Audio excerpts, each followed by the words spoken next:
From technological breakthroughs to innovative business strategies, from manufacturing to e-commerce, from telecommunications to the home computer.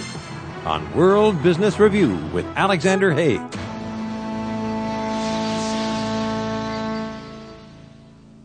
Welcome to World Business Review. I'm Alexander Haig. Reducing telecom expenses is our next topic for review. Here for this discussion is Barbara Clements, president of Auditel, Inc. of Florida. Welcome to World Business Review, Barbara. We're delighted to have you. It's great to be here, General. Now, Barbara, how big of an issue are telecom expenses, and can you really save significant money with improved procedures? Really is a big issue right now. From government entities down to small companies, everyone that has a phone bill needs to have an audit. There's money that is being wasted because people aren't looking at their phone bills. They think they could be accurate, everything's right, but if they don't look into them, they won't know. Right. All right, now, is this a recent development, or has this been around for a while? No, it's not recent. It's been around since the beginning of the divestiture when AT&T broke up, and now it's worse every year, 95% increase over last year of customers complaining. So it's getting worse, and we want to help people to make it better. For more, we go to this World Business Review field report. In the telecommunications industry, jobs have been slashed, customer complaints are up, and businesses are spending 20 to 40% more than they should due to billing errors. The particularly amazing thing about this is that few companies even realize it. Greg Clendenin has been utilizing the services of Auditel for over 10 years. Well, I first found out about or heard about Auditel when I was Vice President of Operations of Sears Termite and Pest Control. We had about 100 offices doing business in 9 southeastern states, and we needed somebody to audit our phone lines and to help us with the setup of our phone lines, and we were referred to Auditel, and that's how we made our initial contact with them. Unlike many of today's bottom line enhancement solutions, this one is easily quantified. When Auditel first came in and audited our phones in the previous company that I talked about, as well as in the company that we have now, Middleton Lawn and Pest Control, they found a lot of lines that weren't even being used that were being charged for. And they also found some inefficiencies in the way our lines were set up. And in addition to that, when they audited our phone bills, they found some things in our phone bills that weren't proper charges. In the previous company, Sears Authorized Termite and Pest Control, they saved us money that was well into the 6 figures. And today, they regularly save us money, all the time. Our payable supervisor has a direct connection with Auditel, and if she has any questions about a particular phone bill, she's able to call them, and they're able to help her with it. And in most cases, it results in reduced charges. Disaster recovery is another aspect that bears close attention. It's a matter of business continuity. Another service that Auditel provides is disaster recovery backup. And disaster recovery is a big deal to us. We live in Florida, and our branches are spread all over the state of Florida. We have a lot of lightning, more lightning than any other state in the union, and we have big storms with names. So it's important to us that we have a good disaster recovery plan, and that includes making sure the phones are up so that people can call us. So our phones have to be up. And Auditel has really helped us in disaster recovery. In one incident, we had a lightning strike where one of our district centers was completely knocked out. We called Auditel. In 11 minutes, those phone lines were transferred to the other district center, and we are up and running again. Saving money is important, but customer service is critical. Well, the biggest benefit, of course, is saving money. But in addition to that, we're a lot more efficient as an organization. And the phones are a critical connection that we have to our customers. And so our service is obviously, absolutely a lot better as a result of the work that Auditel has done for us. Our service to our external customers is a whole lot better. With competition being what it is and billing errors being what they are, bill reduction and overage recapture might be the easiest way for today's telephone and telecom-centric companies to enhance their corporate coffers. For World Business Review, I'm Jeffrey M. Schuler reporting. Now, Barbara, doesn't accounts payable usually handle this in a company? Well, the accounts payable pays the bills, and they're due quite shortly after they receive them. But the accounts payable does not know how to read tariff, and they don't know how to go into those monthly service fees and tell anything other than that that's the site that they're paying for. They really don't know the detail of what's involved inside those phone bills. Well, now, why aren't more companies looking into this? I'm thinking of my own little operation. Well, companies don't realize it, and we've never advertised. And it's something that people really need to know about. Right. Well, now, how can companies sustain the results from telecom auditing over the longer term? We set up things in place when we start the audit. We put things in place to help a company maintain their bills for a long time. With your small companies, we can set it up in place for it to last a very long time. With your bigger companies that have acquisitions and mergers, they need more help because their growth and their orders are placed differently. So we monitor those for long term because unless they have a staff that can do it, we train them if they don't. Now, if they have a technology change, you're also on top of that. Right. We constantly keep up with what's going on in the industry and make sure people are aware of the different changes. We've helped companies 3,000 sites large, down to the small 5 or 6 location or one location with 100 lines. But in your big ones, an example would be saving a company of 900 sites, let's say, $750,000. And that money doesn't even include long distance. That's just your local phone bill expense savings, not including long distance, not including frame relay or data. Oh, wow.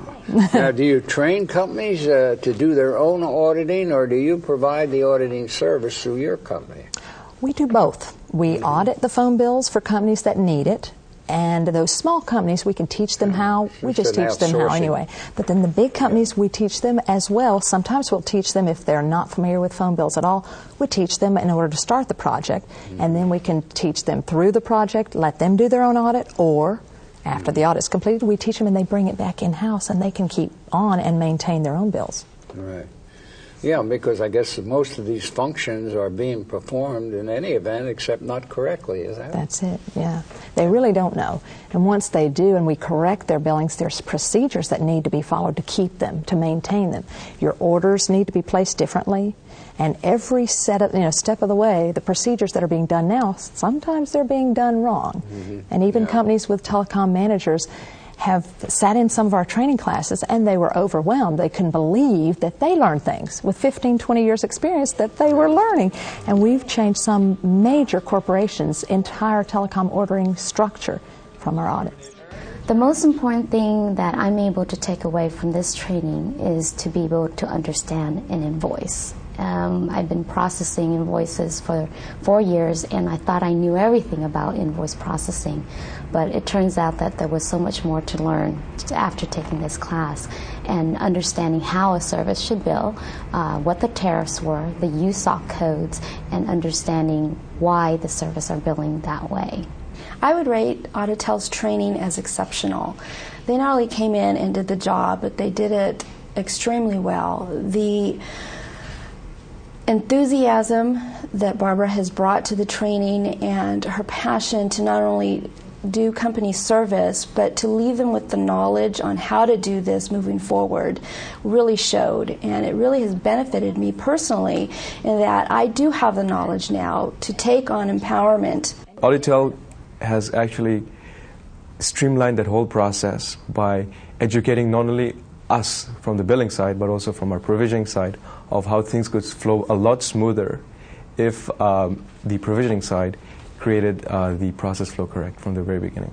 Auditel's been very easy to be able to work with because they do not try to sell you any type of service. They're actually there to train you, and that's what I like about this course is there's no pressure.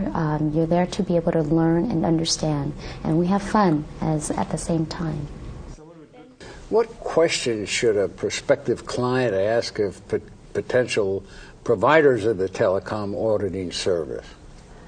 They need to make sure that they're not selling them something, that it's a service that they're providing, that they're not selling them long distance, that they're not selling them local phone service, because there's so many local phone services out there they could be selling.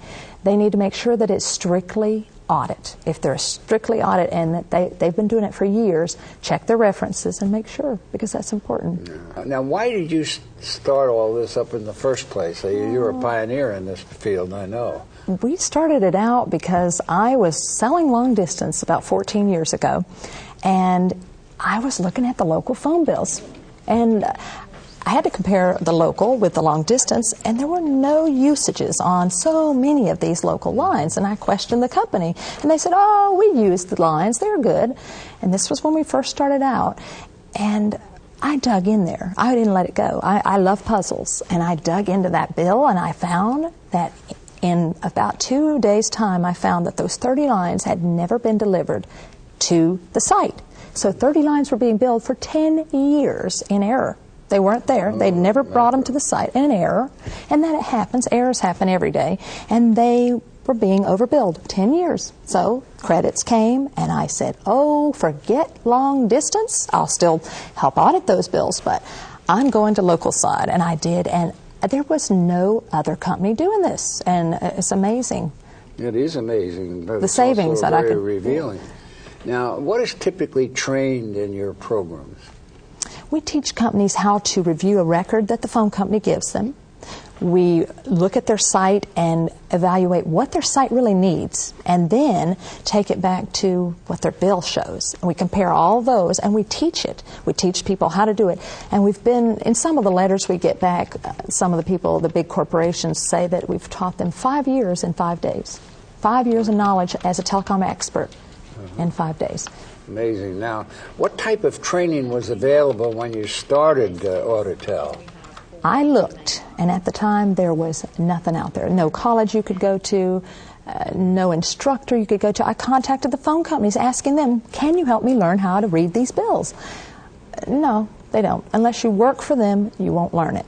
And I learned it through hard knocks and a lot of questions, and going through phone bills themselves to find out what is out there. And now we can audit all across the globe and any type phone bill. Yeah, now do phone companies frequently change their system? I mean, as a technique? Constantly, and from one company to another, one phone company to another, they're different. Yeah. They vary. Yeah. You'll have a phone company with different terminology for the same feature, like star 69, which is call return, will be called something different with another provider. Right. So there's, not invented here syndrome, huh? Always different. What auditing services can be outsourced? Really, all of it could be outsourced, and so you can focus on your core business. If your accounts payable team is paying bills anyway, they can continue paying those bills. But after the bill's paid, they can stick them in a box, which a lot of our clients do, ship them to us, and we can go through those bills and make sure they're correct. And if they're not correct, we'll get back the refunds that they're due. Yeah, you have today some people that exclusively focus on long-distance service, and others that on multi-service service. You sort that all out in your program? In the audit, right. In the audit, we go through from a small company with just few lines to large multi-locations, hundreds of thousands now we handle, and we still want to take care of those small ones as well. Now, Barbara, at this juncture, we ask our guests to give our viewers her prediction, or his, as the case may be, of what's coming along in your industry in the near term. That's the next year or two. What would be your prediction for changes? I think the industry is going to continue to have a lot of complaints. The phone bills are going to continue to have the errors, and unless there are more people, a lot of times now people are losing their telecom jobs. They're reducing their fees. Companies they're reducing their employees, and a lot of those are... Competition is helping, do you think? Oh, yeah. Plus the economy. The economy, too. And there are key people in their telecom that knew what was going on are gone. And maybe they put in things to cut lines off, but it just didn't get done, and that needs to be researched. But still, the other side is that the errors are out there, and if companies don't look for a company such as Auditel of Florida, they're going to have problems, and they won't get those refunds back for the exact length of time they occurred in some cases. Some phone companies have legal issues of it only goes back so far, 3 months for some cases. And wouldn't you hate to pay for 10 years for an error that could only get 3 months credit? I suspect they may have. I'm afraid. Be that as it may, unfortunately, the clock has caught us again, and we're going to have to terminate this absolutely fascinating discussion. But before doing so, Barbara, I want to thank you for bringing this subject so clearly to our viewers' attention. Well, thank you. And thank you for watching. Until next time, for World Business Review, I'm Alexander Haig.